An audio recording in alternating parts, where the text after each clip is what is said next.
बाबा की मुरलियों को सुनना, बाबा के ज्ञान के शब्दों को एक एक अर्थ सहित समझना और अपने जीवन का अति सूक्ष्म निर्माण करना, ये बहुत गहन, गंभीर और बहुत सूक्ष्म बातें हैं। पुरुषार्थ भी अति सूक्ष्म है, बाबा भी अति सूक्ष्म है और हम सब बाबा के बच्चे भी अति सूक्ष्म हैं। हाँ, सूक्ष्म का मतलब कोई आकार नहीं है। सूक्ष्म का मतलब ये है कि कोई भी व्यक्ति चाहे आपके साथ कैसा भी व्यवहार करे, कैसा भी आपकी बेइज्जती करे, आपको दुख दे, आपको परेशान करे, है ना, आपको धोखा दे, कोई भी व्यक्ति, संसार में तो इस तरह के व्यक्तियों की भरमार है। वास्तव में वो ऐसा क्यों कर रहा है? वो व्यक्ति क्यों धोखा दे रहा है? क्यों जो है झूठ बोल रहा है? क्यों किसी बात को छिपा रहा है? क्यों गफलती कर रहा है? उसका एक ही कारण है, उस आत्मा को ज्ञान नहीं है। कौन सा ज्ञान नहीं है? इस सृष्टि के आदि मध्य अंत का ज्ञान नहीं है। उसके अपने सूक्ष्म स्वरूप की नॉलेज नहीं है उसे। तो अबोध है कहना चाहिए, उसे स्वयं का भी बोध नहीं है। जैसे एक बच्चा होता है, अबोध होता है ना, तो वो कैसा भी व्यवहार करता है तो वो प्यारा लगता है, उसके प्रति घृणा उत्पन्न नहीं होती, उसके प्रति बदले की भावना नहीं आती, है ना, उसको किसी भी किस्म से दुख देने के विचार नहीं आते। जो छोटा बच्चा होता है वो साड़ी भी खींचेगा, वो सामान भी फेंक देगा, है ना, तो उसे समझाते हैं, गोद में उठाते हैं, कितना भी मचलता है तो क्या करते हैं, उसे गोद में उठाते हैं। उसको दुख देने के भाव नहीं आते हैं कि हम उसको भी दुख दें, उस बच्चे के प्रति बदला लेने के भाव नहीं आते। क्यों? क्योंकि हमें ये ज्ञान होता है कि ये तो बच्चा है, अबोध है, छोटा है ना, इसे अभी वो ज्ञान नहीं है बेचारे को, ऐसा हमें ज्ञान होता है तो हम जो है उसके साथ वैसा व्यवहार नहीं करते। ऐसा ही बहुत सूक्ष्म पुरुषार्थ है। आप ज्ञान सुन रहे हैं, आप समझ रहे हैं, बाबा को याद कर रहे हैं, बहुत बड़े कार्य के लिए निमित्त बने हैं, पूरी सृष्टि को स्वर्ग बनाने के निमित्त बने हैं। आप पूरी सृष्टि को सतयुग बनाने के लिए पुरुषार्थ कर रहे हैं, तो ज़रा भी झूठ नहीं बोलना चाहिए। इतना सा भी नहीं छुपाना चाहिए। यही मुख्य योग है और बाकी अलग से योग की कोई प्रक्रिया नहीं है। यदि आप शांत हैं अंदर से, चाहे कोई कैसा भी कर रहा है उसके प्रति दुख देने के भाव नहीं है आपके अंदर, बदले के भाव नहीं है ना भाई, तो आप बिल्कुल महायोगी होंगे। और ऐसे पुरुषार्थी बहुत सूक्ष्म पुरुषार्थ करते हैं, बाबा के दिल तख्त नशीन बनते हैं। वो किसी भी किस्म का शो नहीं करेंगे, कहीं भी उलझेंगे नहीं, कहीं भी झगड़ेंगे नहीं। हाँ, ये बाबा ने अमृत बेले से बताया। बार बार बाबा हमारे पास आते क्यों हैं आखिर, और सूक्ष्म बातें बताते क्यों हैं?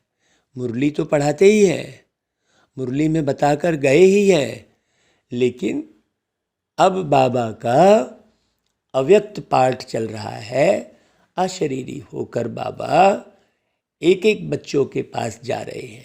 आपको भी यदि बाबा की अनुभूति नहीं हो रही है, बाबा के साथ का अनुभव नहीं हो रहा है, बाबा के विचारों से अपने विचार नहीं मिल रहे हैं यदि, तो ये आप गहरे से समझना कि कहीं ना कहीं आप सूक्ष्म गलतियां कर रहे हैं, आपसे सूक्ष्म पाप हो रहे हैं।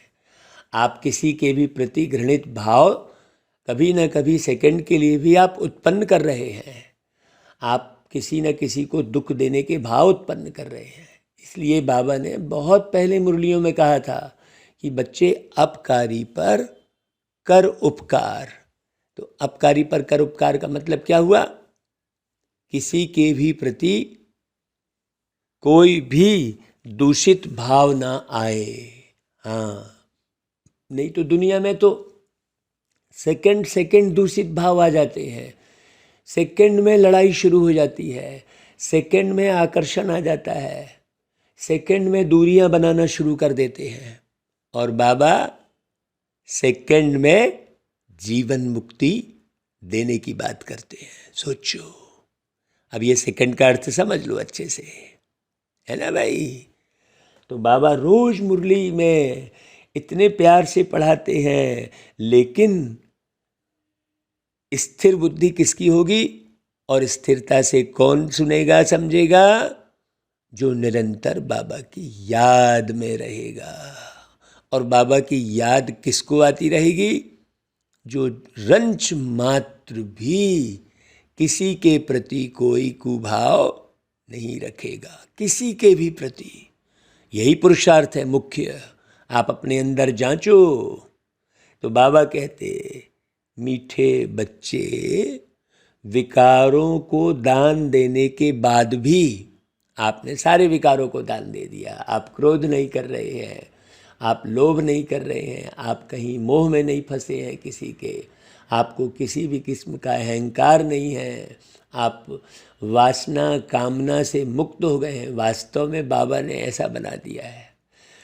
माने हम विचार करते हैं तो बाबा ने कितना शांत बना दिया भाई। सोचो जरा भी, कहीं आंख नहीं डूब रही है। सोचो क्या से क्या बना दिया बाबा। तो ये सब हो गया, लेकिन उसके बाद भी बाबा कहते हैं, बच्चे आपको याद में रहने का पुरुषार्थ जरूर करना है। बाबा की कितनी याद आ रही है। ये याद का पुरुषार्थ गहरा है। देखो, माने हम कहीं भी बैठते हैं तो बाबा की याद आती है, और पता नहीं कैसे, ना कोई हारमोनियम साथ में होता है, ना कोई सारे गामा होता है, लेकिन स्वर सहित स्वतः ही गीत अंदर से, हृदय से गीत निकलते हैं। हाँ, क्यों? याद में क्यों रहना है भाई हमेशा? क्योंकि आपने सब कुछ ठीक किया, पुरुषार्थ किया, लेकिन याद में नहीं रहे बाबा के, तो आत्मा पावन नहीं बनेगी।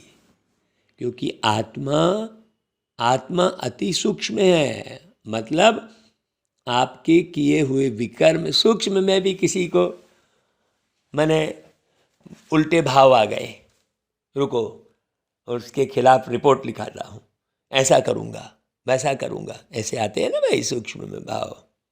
तो वहाँ तो आत्मा पवित्र हो गई ना, है? इस देह दुनिया दौलत के चक्कर में फंस गई था भाई। और बाबा की याद रहेगी तो कुछ भी गड़बड़ नहीं होगा। एक तो सब कुछ बढ़िया होगा, और आत्मा पावन बनेगी। याद से ही आत्मा पावन बनेगी। हाँ, तो जरा भी किसी के प्रति उल्टे भाव, तू कौन, ऐसा उल्टे बोल, उल्टी लेखनी, आप कौन जैसे लिख देते हैं लोग, हैं? क्यों भाई? व्हाट्सएप में जैसे मान लो कोई मैसेज किसी नए व्यक्ति के पास पहुंचा, और वो रिप्लाई में ये लिखेगा आप कौन, तो भाई किसी जानवर का मैसेज तो नहीं आया होगा, मैसेज तो किसी मनुष्य ने ही किया होगा, किसी आत्मा ने ही किया होगा। तो आप कौन लिखने की आवश्यकता ही नहीं है। व्यक्ति लेकिन विचलित हो जाता है जरा में ही। भाई वो ये लिख सकता है कि भाई हम पहली बार आपका नंबर आया हमारे पास, तो हम आप मीठी सी आत्मा का परिचय जानना चाहते हैं, ऐसा लिखेंगे ना, है आप मीठी सी आत्मा का हम परिचय जानना चाहते हैं। तो कोई नया व्यक्ति भी होगा ना तो उसे बहुत अच्छा लगेगा, है कि नहीं, उसे भी आत्माभिमानी स्थिति में आने का चांस मिलेगा। हमने सीधा सीधा आप कौन लिख दिया तो हमने क्या ज्ञान उठाया, सोचो, है ना। तो तख्त नसीन बनने व रुद्रमाला में पिरोने की विधि क्या है, ये बहुत सूक्ष्म है। हाँ, बाप समान दुख हरता सुख करता बनो। आपके बोल से, आपके कर्म से, आपके व्यवहार से, चाहे कुछ भी हो जाए, किसी को दुख न पहुँचे, सुख मिले। हाँ, कोई भी आपसे मिले तो उसे लगे कि नहीं मैं इसके पास ही बैठा रहूं, हाँ, कहीं ना जाऊं। उसे ऐसा लगे, उसे बड़े सुख की फीलिंग हो, उसे आप अपने लगे, अपनेपन के भाव का विस्तार हो, शांति जीवन का एक सार हो। अपनेपन के भाव का विस्तार हो,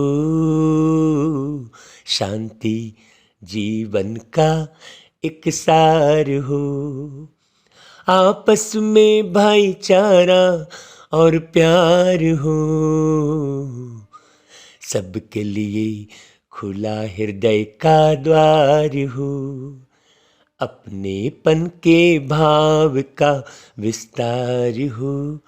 तो ये अपनेपन के भाव का जो विस्तार है आपके हृदय में, जो अपनेपन का जो जल है, उसे सब पर छींटो, यही ज्ञान है।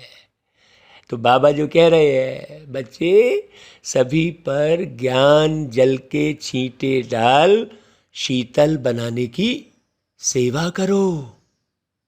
किसी को भी दुख देने की बातें छोड़ दो। हाँ, रंच मात्र भी किसी के लिए कुभाव उत्पन्न न हो। देखो ये सूक्ष्म पुरुषार्थ है कि नहीं भाई। बाबा मुरली के साथ साथ योग भी सिखा रहे हैं सूक्ष्म में। पता लगाओ आप कि बाबा कैसे योग करा रहे हैं। हाँ, कोई योग के लिए अलग से टाइम निकालना है और कोई अलग से विधि सीखनी है वाली कोई बात ही नहीं है। योग की कोई विधि नहीं है ना भाई। योग माना जोड़, और जोड़ किससे होगा, समान बनने से। एक उटपटांग टेढ़ा मेढ़ा पत्थर और एक बढ़िया समान ईंट थोड़ी जोड़ होगा, सही है भाई। थोड़ी प्लेन दीवार बनेगी, बनेगी क्या, नहीं बनेगी। तो कोई भी विकर्म नहीं करो, अच्छे मैनर्स धारण करो। अब मैनर्स का मतलब क्या हो गया, कोई हमें स्टेटस नहीं दिखाना है धन दौलत का है। लोग जो है धन दौलत का, अंग्रेजी बोलने का, उसको मैनर्स बोलते हैं गाड़ी बंगले को मैनर्स बोलते हैं, महंगे कपड़े को मैनर्स बोलते हैं। मैनर्स क्या है? सब में हो सहयोग भावना, सबका सबसे प्यार, है ना। ये है मैनर्स, जरा समझना बहुत अच्छे से। हाँ, नहीं तो लोग जो है एकांत में चले जाने को मैनर्स कह देते हैं। अपना टाइम प्यारे बाबा की याद में सफल करो। हाँ, सफल कर लो सांसें अपनी परम पिता की याद से, ऐसा करके गीत है ना भाई। तो बाप के दिल तक नसीन बन रुद्रमाला में पिरो जाएंगे।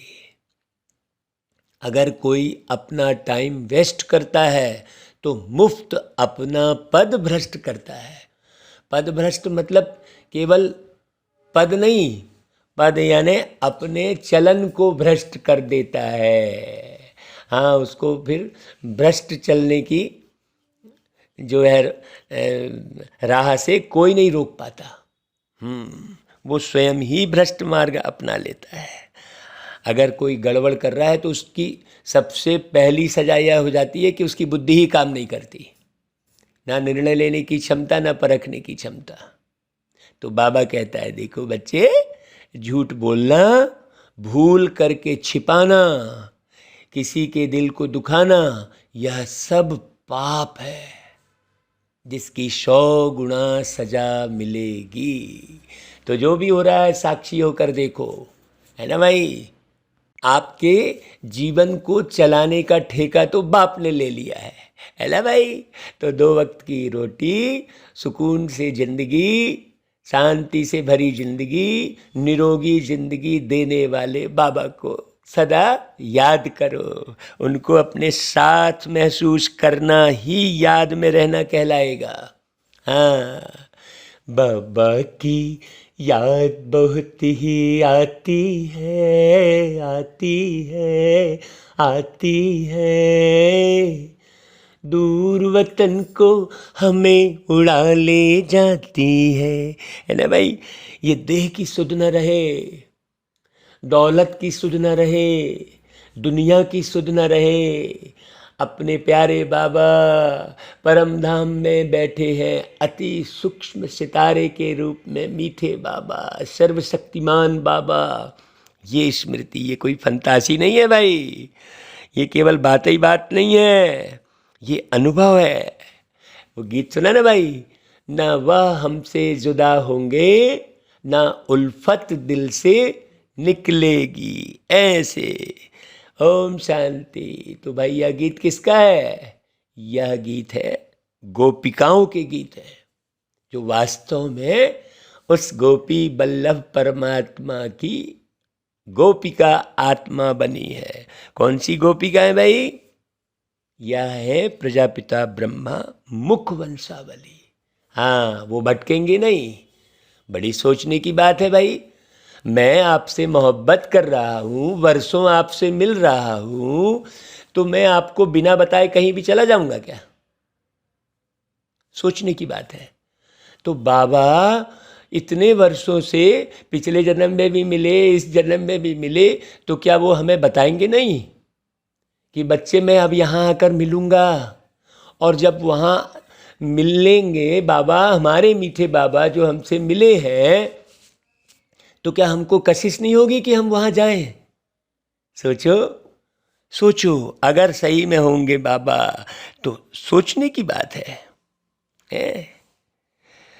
तो प्रजापिता ब्रह्मा मुख वंशावली जो बच्चे हैं, हाँ, है ना भाई। ये प्रजापिता ब्रह्मा मुख वंशावली, इसका भी गहरा अर्थ है। इसे समझने की जरूरत है कि ब्रह्मा मुख वंशावली किसे कह रहे हैं। हाँ, जो रोज नियम प्रमाण जा रहे हैं और खूब अपना शो कर रहे हैं, जो अपने नाम के सामने बीके लिख दे रहे हैं, तो ड्रेस कोड पहन ले रहे हैं, ऐसे थोड़ी कोई। मुख वंशावली का अर्थ क्या हुआ?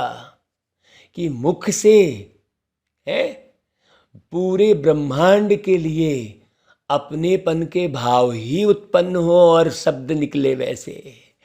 हाँ, है ना भाई। बाबा के जैसे संस्कार है, बाबा का जैसा स्वभाव है, बाबा के जैसे विचार हैं, है ना, बाबा की जैसी भावना है, वही आपके मुख से प्रकट हो, उसे कहेंगे ब्रह्मा मुख वंशावली। हाँ, माने वंश प्रकट हो। वंश क्या? बाबा का स्वभाव, संस्कार, है ना भाई। कोई जाति धर्म थोड़ी। बहुत गहरे से समझना भाई। तो इनको कहा जाता है गोपी बल्लभ, अर्थात बाप के गोप गोपियाँ। हाँ, बाकी वह सब बात तो कहानियाँ हैं। यह तो समझने की बात है। देखो लाइन बोली बाबा ने कि बरोबर जब तुम ईश्वर के बनते हो तो आसुरी विकारी संप्रदाय दुश्मन बनते हैं। हंस और बगुले इकट्ठे रह न सके। हाँ, हंस थोड़े होते हैं और बगुले बहुत करोड़ों की अंदाज में है। सफ़ेद तो वो भी दिखते हैं। बड़ी गहरी बात है। यहाँ हंस और बगुले का जो उदाहरण दिया बाबा ने तो बहुत गहरा है, क्योंकि बगुला भी सफ़ेद दिखता है और हंस भी सफ़ेद दिखता है। आप उसकी कृति संस्कृति को देखो, आप उसके बोल को देखो। बाबा सूक्ष्म पढ़ाई पढ़ा रहे हैं। हाँ, बाबा ने स्पष्ट कह दिया कि बगुले बहुत होते हैं। तो फिर सोचो क्या बारीकियाँ सुना रहे बाबा। तो तुमको गृहस्थ व्यवहार में रहते कमल फूल समान पवित्र रहना है। इसका गायन भी है, गृहस्थ व्यवहार में रहते पवित्र रहो। हाँ भाई देखो, जब तुम ऐसा करोगे ना तो विघ्न बहुत पड़ेंगे। ये भी बाबा देखो इशारे दे रहे हैं, है ना। विघ्न तो बहुत पड़ेंगे। तो विघ्न पड़ेंगे भाई, क्योंकि आधा कल्प के पतित हैं, वह इतना जल्दी तो पावन नहीं बनते ना भाई। विकार के लिए कितनी कश्मकश चलती है। अब लाओ पर देखो कितने अत्याचार होते हैं, तब तो द्रौपदी ने पुकारा है। अब यहां पर देखो अत्याचार किस पर होंगे? जो एक दिशा पर बढ़ता रहेगा, शांत रहेगा, किसी के प्रति कुभाव नहीं रहेगा, उसके लिए थोड़ी कोई अत्याचार होगा, है। द्रौपदी मने जिसके पद दो राहों पर भटक रहे हैं, बहुत अच्छे से समझना भाई। हाँ, वही चिल्लाएगा, वही पुकारेगा। तो बाबा ने कहा द्रौपदी एक तो नहीं है ना भाई। इस समय तो सब द्रौपदियाँ है और दुशासन है, चीर उतारते हैं। यह है ही पतित विकारी दुनिया। कोई आपका धन लूटेगा, कोई आपके तन को लूटने का प्रयास करेगा, है ना भाई। कोई आपके शांति को लूटेगा, तो आप खूब शांत रहो, अकीचार शांति रहे आपके अंदर, वो शांति लूटने का पुरुषार्थ करेगा। बहुत गहरे से समझना भाई। और आप जरा से में आप अशांत हो गए, मतलब आप शांति के सागर से नहीं जुड़े हैं। गहरा पुरुषार्थ है, मुरली यूं नहीं सुन लेना भाई। हाँ, तो यह है विशेष दुनिया, यह है ही पतित विकारी दुनिया। और सतयुग को कहा जाता है वाइसलेस दुनिया। यह है ही विशेष दुनिया। रावण राज्य, इस दुनिया में कितना दुख है, रोना पीटना, लड़ाई झगड़ा क्या लगा पड़ा है। इसलिए हमको कहीं भी बाहर जाने की इच्छा ही नहीं होती। क्यों जाएं कहाँ? वो गीत है ना भाई, जाए तो जाए कहाँ, है ना भाई, ऐसा गीत है, सुन ला आप। हम तो भाई बाबा की याद में इतने मगन रहते हैं, इतने बाबा की याद की खुशी रहती है कि और कहीं खुशी बटोरने के लिए कहीं जाने की ज़रूरत ही नहीं है। तो बाबा कहते जब नई दुनिया में देवताएं राज्य करते थे तो पवित्रता सुख शांति थी, अशांति वाले कोई धर्म नहीं थे, है ना भाई। ऐसी कोई धारणा कोई रखता ही नहीं था जिसके द्वारा अशांति मिले। सोचो अभी तो अशांति फैलाने वाले कितने धर्म हैं। तुम फिर सिद्ध कर बतलाते हो। सबसे पुराना दुश्मन है रावण, जिसने भारत को कौड़ी जैसा पतित बनाया है। लोभ के वशीभूत होकर ही आत्मा बेईमानी करती है, असत्य बोलती है, सत्यानाश कर लेती है अपना, मतलब अपने सत्य का नाश कर लेती है। बहुत गहरी समझना भाई। रावण राज्य में कोई कितना भी दान पुण्य करे, यज्ञ जप तप करे, तो भी नीचे उतरना ही है। क्यों?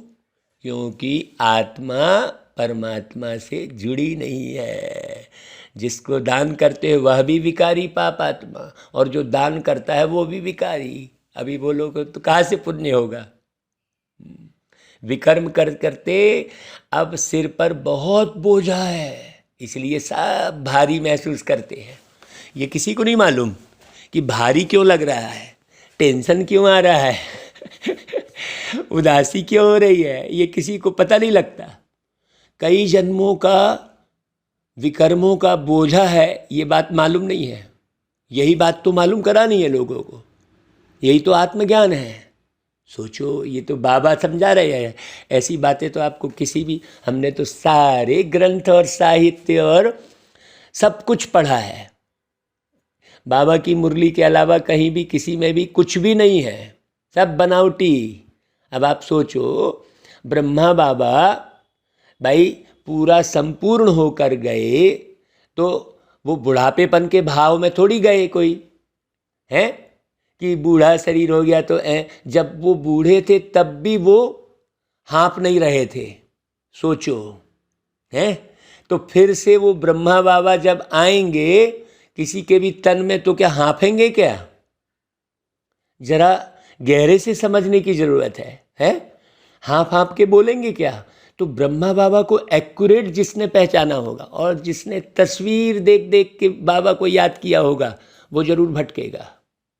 हाँ, जो ब्रह्मा बाबा की हरकतों को देखा होगा, भाई ब्रह्मा बाबा जो आत्मा है उस समय वो सिंधी घर में जन्म लिए थे, तो क्या उनकी सिंधी की भाषा ही रहेगी क्या शरीर छोड़ने के बाद? क्या वही टोन रहेगी क्या? सोचने की बात है? वो तो सबसे मुक्त हो गए थे ना। जब पूरी तरह से मुक्त होकर गए तब तो वो फरिश्ता हुए, और पूरे उनके जाने के बाद कितना विस्तार हुआ सेवा का। देश विदेश में कितने लोगों को अनुभव हुआ। भाई हमको तो खुद ब्रह्मा बाबा का अनुभव हुआ था जब हम माउंट आबू गए थे।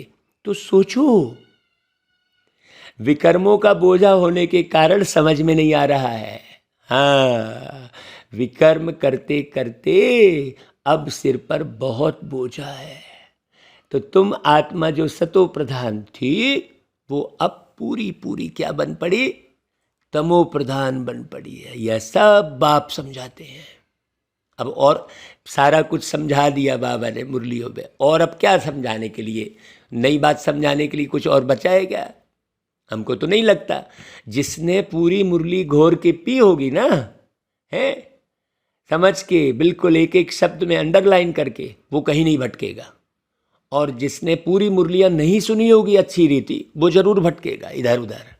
हाँ, वो क्या है, वो दुनिया में आत्माओं से प्यार ढूंढेगा, और जहाँ प्यार नहीं मिलेगा तो वो जिधर भी आकर्षण दिखेगा तो कोई भी जो है उसे पुचकारेगा तो उसे बड़ा अच्छा लगेगा, बोले रही वहाँ अच्छा नहीं है यहाँ अच्छा है, वो ऐसा ही करेगा।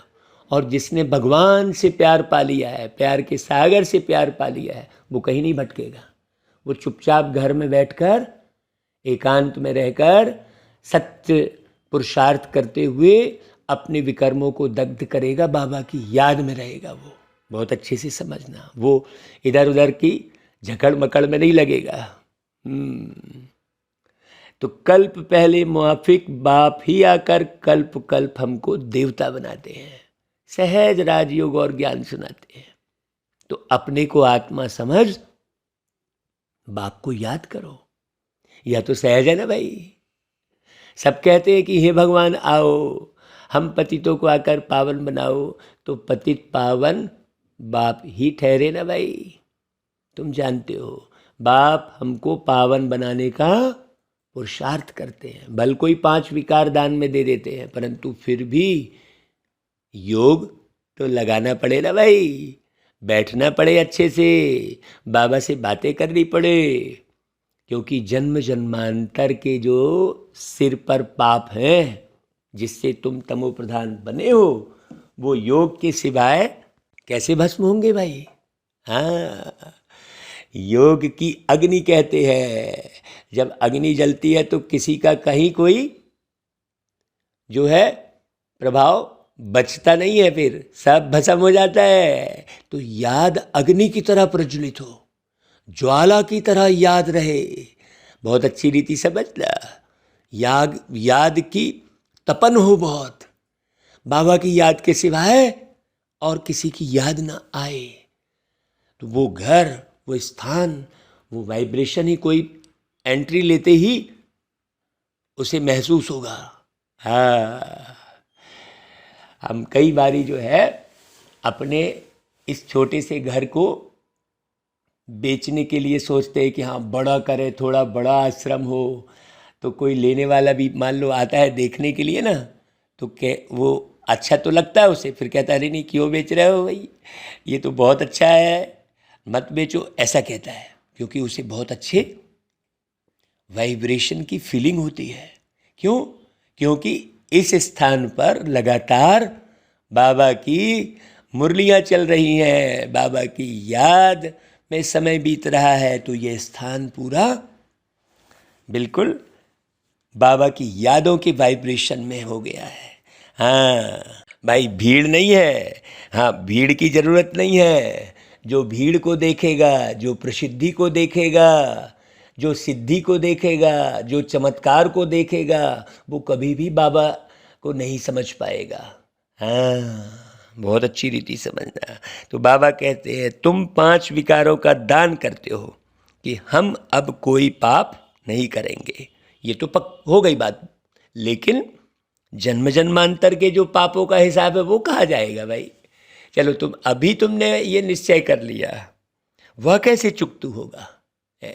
उसकी युक्ति है जहाँ तक जीना है बाबा की याद में रहना है। नहीं तो व्यक्ति की बुद्धि अब क्या करे, अब बाबा की याद कर लिए फिर बुद्धि इधर भाग गई, जाएगी ही नहीं आपकी बुद्धि कहीं। बाबा से प्रीत होगी तो आपकी बुद्धि सारा दिन कहीं नहीं जाएगी, रात में भी बाबा ही याद आएंगे, नींद में भी बाबा ही याद आएंगे भाई। तो ऐसी याद से ही विकर्म विनाश होंगे। पतित आत्मा भाई सतयुग में है ना भाई, जा ही नहीं सकती। बहुत अच्छी रीति समझना, हर एक को अपना अपना पार्ट और अपना अपना मर्तबा मिला हुआ है, तो काहे हम किसी के पार्ट से, है ना भाई। हाँ, जैसा मनुष्य का मर्तबा वैसे आत्मा का भी मर्तबा है। हाँ, है ना भाई। भाई यहाँ मनुष्य देखो ना, कोई मोची का काम कर रहा है तो कोई धोबी का काम कर रहा है ना भाई, अलग अलग। देखो वो दूसरा काम ही नहीं कर पा रहा है, क्यों? उसका पार्ट ही है वो। वैसे ही आत्मा का भी पार्ट है। हाँ, तो क्यों किसी के पार्ट से किसी की तुलना करना? चुपचाप अपना पुरुषार्थ करना है कि नहीं भाई। अपने पुरुषार्थ को शेयर करना, आपको जो अनुभव हुए वो अनुभव को शेयर करो। बाकी किसी की निंदा, किसी को क्रिटिसाइज करना, है ना, किसी के प्रति कुभाव लाना, ये बिल्कुल बंद होना चाहिए, नहीं तो फिर विकर्म शुरू हो जाएंगे। तो हर एक को अपना अपना पार्ट मिला है। जैसे मनुष्य का मर्तबा, पहले पहले आत्मा स्वर्ग में आएगी, पहले नंबर में है लक्ष्मी नारायण, उनका सबसे बड़ा पार्ट है, इसे समझना भाई। हाँ, ड्रामा में देवी देवता धर्म की आत्माएं सबसे अच्छा पार्ट बजाकर सबसे जास्ती सुख पाती हैं भाई। किसी अबोध बच्चे का नाम नहीं होगा, है झूले में झूलने वाले बच्चे का थोड़ी कोई नाम होगा, यानी वाह वो बहुत ऐसा, है ना। नाम किसका होता है? लक्ष्मी नारायण जैसे लोगों का, है ना भाई, जो राजपाट चलाते हैं, जो कुछ करके दिखाते हैं, बड़े में नाम होता है ना। तो पहला पहला सबसे बड़ा पार्ट किसका बताया बाबा ने? लक्ष्मी नारायण का। हाँ, अब कृष्ण नाम मान लो डाला किसी ने, नहीं, कृष्ण तो बच्चा है, झूले में झुलाते हैं आज भी उनको, लक्ष्मी नारायण को थोड़ी झूले में झुलाते हैं, सोचो जरा। और किसी भी छोटे बच्चे को कृष्ण कह देते हैं, है ना भाई, लेकिन किसी भी बड़े व्यक्ति को नारायण या लक्ष्मी नहीं कहते हैं। बड़ी गहरी समझने की बात है भाई। तो पार्ट बजाकर देवी देवता धर्म की आत्माएं सबसे अच्छा पार्ट बजाकर सबसे जास्ती सुख पाती हैं। फिर सतो रजो तमो में आना ही है, खाद पड़ती ही जाती है। अब सोचो, जब सतयुग से पहले दिन से ही नीचे उतर रहा है, तो अभी तो चढ़ती कला है ना भाई, चढ़ती कला तेरे भाड़े सर्व का भला। तो एक सेकंड भी वेस्ट नहीं करना चाहिए। हाँ, तो अब वह खाद निकले कैसे भाई? सोने को जैसे अग्नि में डालने से खाद निकलती है, तो यह योग अग्नि है जिससे विकर्म विनाश होते हैं। यह कोई नहीं जानते कि योग अग्नि से विकर्म विनाश हो सकते हैं। बच्चे कहते हैं घड़ी घड़ी योग टूट पड़ता है, हम बाप को भूल जाते हैं। भैया तो माया के विघ्न है, विघ्न ना आए, जल्दी योग लग जाए तो जल्दी विनाश हो जाए ना, है। परंतु ऐसा हो नहीं सकता। इसलिए बाबा कहता है धीरज धर मनवा धीरज धर, बड़ी धैर्यता से पुरुषार्थ करना है। टाइम लगता है, जब तक योग लगाते रहो भाई, अंत में तुम्हारी कर्मातीत अवस्था अवश्य होगी। अब आप लगा ही नहीं रहे योग, आप बाबा को याद करने के लिए बैठ ही नहीं रहे हो, आपको बाबा को खिलाने का दिल ही नहीं कर रहा है भाई जो भी आप बनाओ तो बाबा, भाई आपने कुछ भी बनाया तो जैसे बच्चे के लिए बना रहे, पति के लिए बना रहे, माताओं को विशेष बाबा कहते हैं, वैसे बाबा की याद आती है आपको कि बाबा को ये खिलाऊं। हाँ बाबा, अब बाबा को खिलाने के लिए तो आपको कोई डाइनिंग टेबल और कोई कुर्सी और कुछ भी इंतजाम करना ही नहीं पड़ेगा। आप अपने पास बाजू में भ्रुकुटी तख्त पर बाबा को बुलाओ और अपने मुख से खिलाओ और दिखाओ बाबा को, बाबा देखो मैं आपके लिए ये बना रही हूँ, हलवा बना रही हूँ बाबा आपके लिए, ऐसा। तो बाबा को अपने नेत्रों से हलवा बनता हुआ दिखाओ। जैसे एक बच्चा होता है, माँ बना रही होती है तो बच्चा देख रहा होता है, मम्मी क्या बना रहे हो, ऐसा बोलता है ना बच्चा, है तो बाबा भी देखेगा, लेकिन आप याद तो करो, वैसे आप बुलाओ तो सही। इसलिए बाबा कहते हैं, मुरली में कई बार बाबा ने कहा कि खाना बनाते समय और खाते समय बाबा की याद में रहे, यह बड़ा मुश्किल है। कोई बच्चा नहीं रहता, ऐसा कहे बाबा ने, सोचो। तो कर्मातीत अवस्था हो जाएगी, फिर दुनिया भी खत्म हो जाएगी। इसकी परवाह तुमको क्यों करना कि कब खत्म होगी, मत खत्म हो, चलती रहे ये दुनिया, क्या करना है। बाहर भ्रष्टता भाई चल रहे हैं, सब जब होना होगा तब होगा। हम तो अपने बाबा की याद में मगन रहे। हम तो कहेंगे भैया ये दिन बढ़ता चला जाए, संगम के दिन बढ़ते चले जाए, ताकि बाबा का हम अनुभव, इतने प्यारे बाबा, इतने मीठे बाबा फिर तो नहीं मिलेंगे भाई। सतयुग का पहला दिन जैसा ही आया, बाबा से बिछुड़ गए। तो बाबा कहते हैं, हाँ भाई माया के विघ्न बहुत है ना भाई। बाबा कहते हैं तुम श्रीमत से रावण पर जीत पाते हो। गीता, महाभारत, रामायण सब में भक्ति की सामग्री है। तुमने संगम पर जो कर्तव्य किया है उसका यादगार यह मंदिर आदि बने हैं। अब तुम्हारी बुद्धि कहीं थोड़ी जाएगी। यादगार बनना द्वापर से शुरू होता है। पहले परमपिता परमात्मा शिव बाबा का यादगार बनता है, जो आकर पतितों को पावन बनाते हैं। देवताओं की फिर महिमा गाई जाती है। लक्ष्मी नारायण का बड़ा मंदिर है, उन्हों की इतनी पूजा क्यों होती है भाई, हैं? क्योंकि उन्होंने वैसा पुरुषार्थ संगम पर सूक्ष्म रूप से किया है, या किसको भी मालूम नहीं है। तो सूक्ष्म किया है, शो नहीं किया है। तो कौन लक्ष्मी नारायण है यह भी किसी को पता नहीं है, लेकिन उनकी पूजा कर रहे हैं। पूज्य से फिर पुजारी जरूर बनना पड़े। पूज्य हैं तो प्रारब्ध पाते हैं। जैसे बड़े राजाओं के जीवन चरित्र गाते हैं ना भाई, तो सतयुग के पहले नंबर में महाराजा महारानी लक्ष्मी नारायण की जरूर महिमा तो गाएंगे ना। हाँ, परंतु वह कैसे बने, क्या पुरुषार्थ किया, यह कोई नहीं जानते।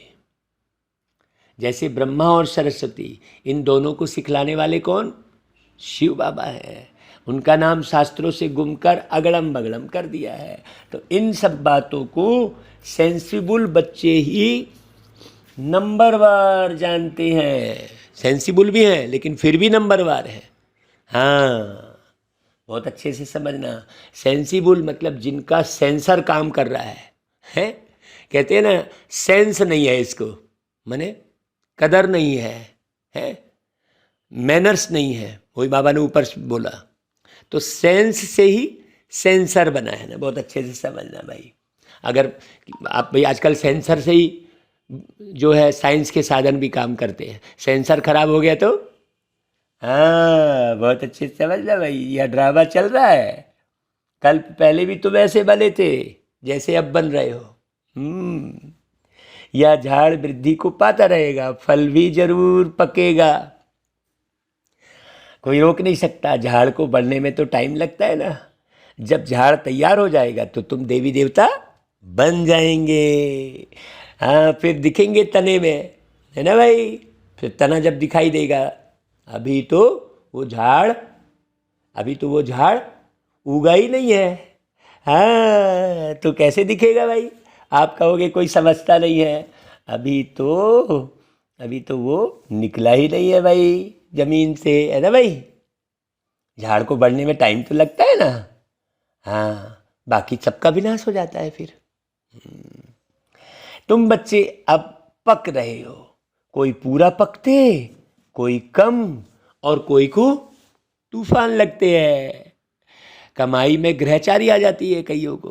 बाबा कहते हैं योग लगाते रहो ताकि तुमको सब पाप दग्ध होने का समय पूरी तरह मिल जाए, ताकि तुम्हारे सब पाप दग्ध हो जाए। कितनी भारी कमाई है।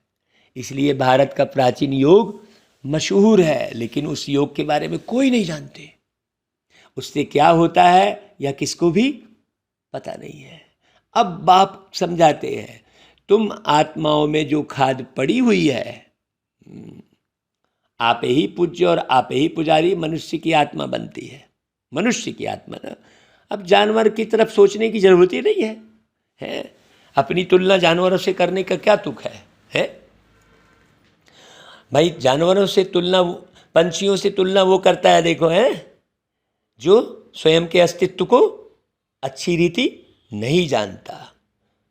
वो एक दूसरे से तुलना करते रहता है। तो भाई भगवान तो बन नहीं सकता ना कोई। तो भाई पावन बना, पावन से पतित बनता ही है, उसको कोई नहीं रोक सकता। हाँ, और पतित से पावन बनता ही है ये नहीं कहेंगे। पतित से पावन बनने के लिए पुरुषार्थ करना पड़ता है। तो हमको पूज्य बनाने वाले कौन? प्यारे बाबा। हम पूज्य पावन देवता थे, फिर उतरते उतरते हम शूद्र बन गए। हम माना कौन? हम आत्मा। यहाँ पर देह की बात नहीं है, दौलत की बात नहीं है यहाँ पर। तो सतयुग के देवी देवता को कहेंगे ईश्वर की नई रचना। गाते हैं, मनुष्य को देवता किए करत न लागी वार। भाई अभी बाबा समझा रहे हैं तो अच्छी तरह पढ़ो। भाई बाप, टीचर, गुरु का काम होता है ताकीद करना। ताकीद करना माने पुरुषार्थ कराना। हाँ, आप भी पीछे पढ़ के कराओ भाई। बाबा कहते बच्चे टाइम वेस्ट मत करो, मुफ्त में पद भ्रष्ट हो जाएगा, फिर बहुत पछताएंगे। कहेंगे कल्प कल्प हमारी ऐसी अवस्था होगी, फिर कुछ नहीं कर सकेंगे। हाँ, साक्षात्कार हो जाएगा, पक्का निश्चय हो जाएगा कि कल्प कल्प ऐसी ही दुर्गति को पाऊंगा भैया। ऐसा फिर देखो, ऐसा ना हो पुरुषार्थ। बाप समझाते रहते हैं यह नतीजा निकलेगा, फिर बहुत रोना पड़ेगा। भाई जैसे क्लास ट्रांसफ़र होती है तो नंबर बार बैठते हैं ना, और जो फेलवर होता है वो कैसा होता है होगा भाई। सोचो, क्लास तो ट्रांसफ़र हुई, क्लास के सारे बच्चे दूसरी जगह चले गए, पढ़ो, बाजू में बैठने वाला बच्चा जिससे दोस्ती थी वो भी गया और हम फेल हो गए। तो कितना सोचो। तो हम भी नई दुनिया में ट्रांसफ़र होते हैं। तो ब्राह्मणों की माला गाई हुई नहीं है, इसलिए मत देखो किसी भी ब्राह्मण को, है ना भाई। रुद्र माला ही पूजी जाती है, परंतु यह किसको भी पता नहीं है कि यह माला क्या है? सोचो, ऊपर में मेरू दिखाते हैं, भाई मेरू विष्णु है, और ऊपर में फूल शिव बाबा है, फिर है माला। अब तुम ब्राह्मण पुरुषार्थ कर रहे हो, फिर रुद्रमाला में पिरोना है। इसलिए पुरुषार्थ ऐसा करो जो तख्त नशीन बनो। किसको दुख देने की बातें छोड़ दो। बाप दुख हरता सुख करता है। अगर बच्चे दुख देंगे तो कौन समझेंगे कि यह ईश्वर के बच्चे हैं? सोचो, विकर्म करना अथवा जीवघात करना, झूठ बोलना, पाप करना नहीं, ये सब बिल्कुल नहीं करना चाहिए। हार खाते हैं तो क्षमा मांगनी पड़े। भक्ति में भी कुछ हो जाता है तो तौबा तौबा करते हैं ना। वो तो स्थूल में कुछ वो हो जाता है ना भाई। यहाँ तो सूक्ष्म बातें हैं। यह ज्ञान मार्ग है, इसमें किसका भी दिल कभी नहीं दुखाना है। ज्ञान का छींटा तो शीतल करने वाला है। यहाँ तुम बच्चे आए हो पढ़ने के लिए, पढ़ाई में मैनर्स अच्छे रखने होते हैं, यह भी पढ़ाई है भाई। यहाँ तो निराकार बाप पढ़ा रहे हैं भाई, निराकार बाप ना, बहुत अच्छी रीति समझना। वह तुम्हारे अंदर की सब बातें जानते हैं। एक सेंटर से समाचार आया था, एक बच्चे ने भूल की तो धर्मराज ने सटका लगाया। तो इस बाबा को मालूम ही नहीं था। ऐसे बहुत हैं जो विकार में जाते हैं फिर सच नहीं बताते हैं भाई, लेकिन शिव बाबा को तो सब मालूम है ना। अपने को बचाने के लिए भूल छिपाते हैं, परंतु शिव बाबा से तो छिप नहीं सकते भाई। तुमको पढ़ाने वाले कौन है? शिव बाबा। उनको भी भूल जाते हैं, या तो कम भक्ति कहेंगे ना भाई। यहाँ किसका भी झूठ व सच छिप नहीं सकता, चाहे कोई कितना भी शो कर ले। हाँ, यह बाबा कहते हैं मैं अंतर्यामी नहीं हूँ, लेकिन शिव बाबा तो अंतर्यामी है ना भाई। बाप खुद कहते हैं मैं निराकार सब जानता हूँ। यह तो साकार में है भाई, उनको अपना शरीर है, उनको अपने शरीर का ख्याल रखना पड़ेगा। बाबा को तो कोई अपना शरीर नहीं है, काहे को चले आपसे मिले चले, फिर तुम जानो तुम्हारा घर जाने, तुम्हारा शरीर जाने, है ना भाई। जैसे आप किराए के मकान में रहते हो और फिर जब खाली करते हो तो क्या करते हो, है दुख होता है क्या? है भैया मकान मालिक जाने घर को। तो बाबा कहते हैं यह तो साकार में है, मैं पुनर्जन्म रहित हूँ, मैं निराकार सब कुछ जानता हूँ। यह जन्म मरण में आने वाला है, मैं तो नहीं आने वाला हूँ, बाबा कहते हैं। तब तो इनको कहते हैं तुम अपने जन्मों को नहीं जानते हो। बाबा ब्रह्मा बाबा से ही बोलते हैं ना, तो बच्चों से भी बोलते हैं। हाँ, हम तुमको सुनाते हैं, जो भी सूर्यवंशी घराने के हैं उन सबको सुनाता हूँ। बहुत बच्चे छिपाते हैं, बाबा के आगे आते ही नहीं है। बाबा ने कहा है इनसे मत छिपाओ, इनको सब कुछ सुनाओ तो माफ़ हो जाएगा। फिर भी मेरा बच्चा है, मैं तो सब कुछ जानता हूँ, इनको कैसे पता पड़े, इसलिए सब इनको सुनाओ। आगे जन्म जन्मांतर का हिसाब तो मेरे पास जमा है ही, बाबा कहते हैं। बाकी इस जन्म का जो है वह इनको सुनाओ तो मैं भी सुनूंगा। बाकी घर बैठे समझेंगे शिव बाबा तो सब कुछ जानते हैं नहीं, ऐसा समझेंगे। वह तो भक्ति मार्ग में करते आए हो, अब तो मैं सम्मुख आया हूँ भाई, तो बताना पड़े ना, तब फिर सावधानी भी मिलेगी। बाप तो समझाएंगे काला मुंह नहीं करना है, नहीं तो बहुत सजा खाएंगे। पिछाड़ी का समय बहुत नाजुक होता है। देखो कल वही बात चल रही थी, है जो अच्छी रीति बाबा को याद नहीं करेगा वो बचा पाएगा? बाबा स्पष्ट कह रहे हैं पिछाड़ी का समय बहुत नाजुक होता है। हाँ, सारे विकार सारे तत्व एक साथ वार करेंगे, तब क्या करोगे भाई? बहुत गहरा पुरुषार्थ है। तो अब तो मैं सम्मुख आया हूँ तो बताना पड़े ना भाई। हाँ, मिसाल भी तुम देखते सुनते रहते हो। पाप कभी भी सर्जन से छिपाओ मत, माफ वह करेंगे, यह नहीं। शिव बाबा माफ कर देंगे भाई, बाबा तो प्यार के सागर है। तो इस समय पाप करने से तो 100 गुना हो जाएगा। और फालतू झूठ भी मत बोलो। बाबा सब बच्चों को वार्निंग देते हैं, कितनी बड़ी बेहद की पाठशाला है बाबा की।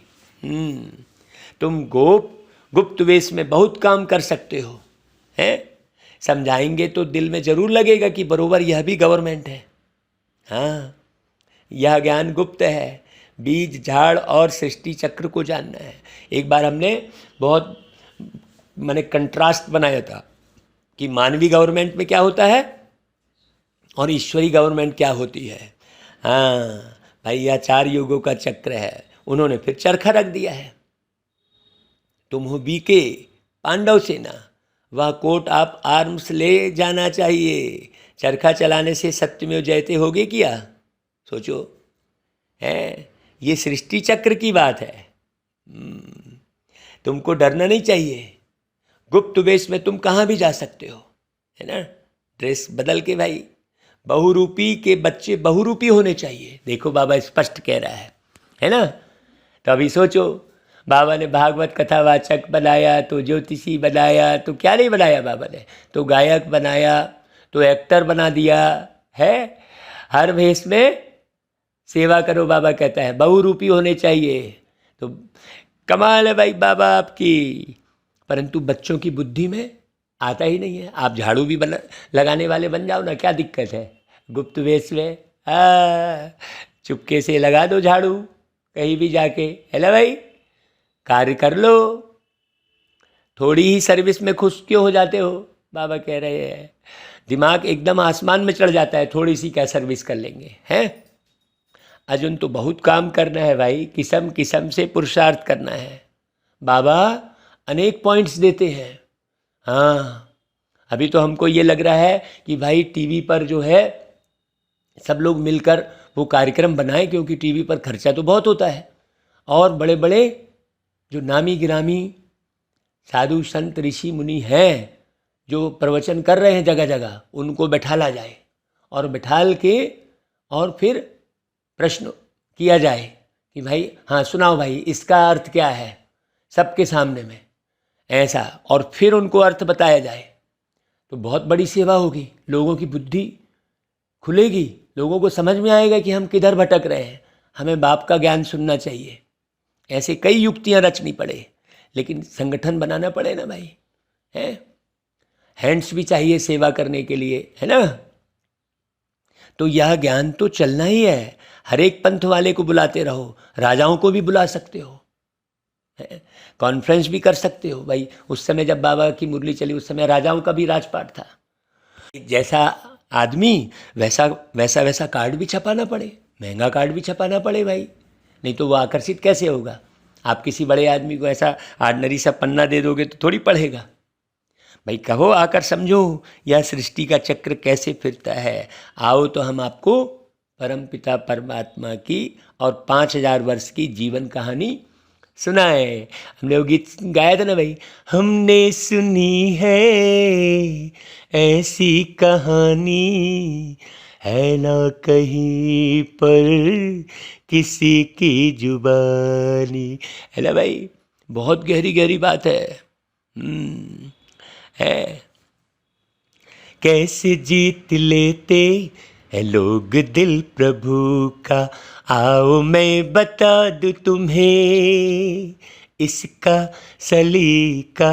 ऐसे करके गीत बनाए थे ना भाई। कैसे आते भगवन स्वर्ग को बनाने, पूरा गीत देखो, ज्ञान युक्त गीत बाबा ने बनवाया था। सुनना भाई, ये 5000 वर्ष की जीवन कहानी है, वंडर है ना भाई।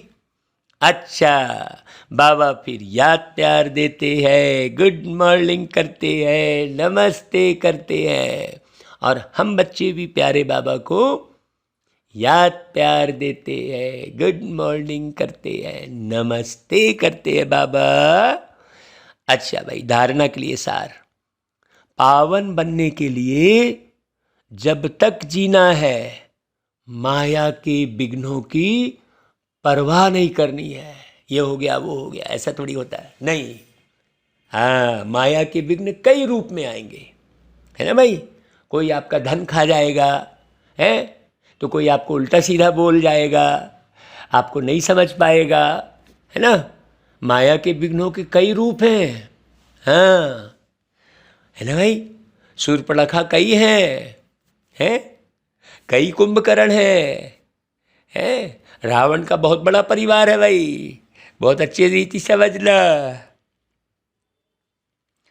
दूसरी पॉइंट, सभी पर ज्ञान के छींटे डाल शीतल बनाने की सेवा करनी है। किसी का भी दिल कभी भी दुखाना नहीं है, हर हाल में, है ना भाई। बाप समान दुख हरता सुख करता बनना है। अच्छा भाई, वरदान, स्वमान में स्थित रह देवान को समाप्त करने वाले, अकाल तख्त नशीन अकाल मूर्त भव। संगम युग पर बाप द्वारा अनेक स्वमान प्राप्त हैं। रोज एक नया स्वमान स्मृति में रखो तो स्वमान के आगे देहभान ऐसा भाग जाएगा जैसे रोशनी के आगे अंधकार भाग जाता है। न समय लगता न मेहनत लगती, आपके पास डायरेक्ट परमात्मा लाइट का कनेक्शन है। सिर्फ स्मृति का स्विच डायरेक्ट लाइन से ऑन करो तो इतनी लाइट आ जाएगी जो स्वयं तो लाइट में होंगे लेकिन औरों के लिए भी लाइट हाउस हो जाएंगे। हाँ, तो जो ऐसे समान में रहते हैं उन्हें ही अकाल तख्त नशीन, अकाल मूर्त कहा जाता है। अच्छा भाई, स्लोगन, अपनी स्थिति ऊंची बनाओ तो परिस्थितियां छोटी हो जाएंगी। अच्छा भाई, ओम शांति।